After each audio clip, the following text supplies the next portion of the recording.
Hi guys, here we are going to simplify this. We'll get here 3. Here 21 divided by 7 times this 3. Here 21 divided by 7 times 3 is 21. So 21 divided by 21 is here 1. This is wrong. As per the order of operation, this is absolutely wrong. Now we are going to introduce that rule that PEMDAS. Here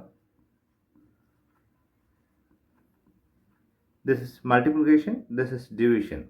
Both are equal priority.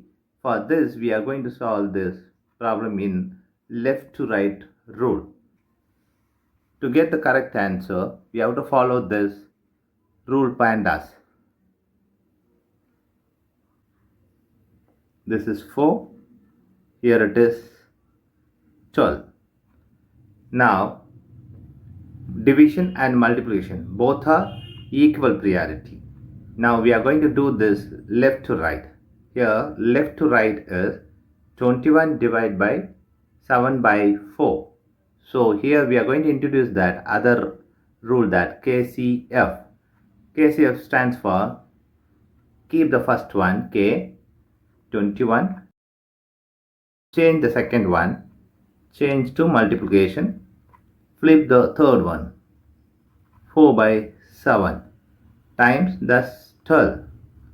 Now do simplify here. Here we'll get 3. 3 times 4 times 12. Now we are going to do this left to right. 12 times 12 is 144. 144 is the correct answer.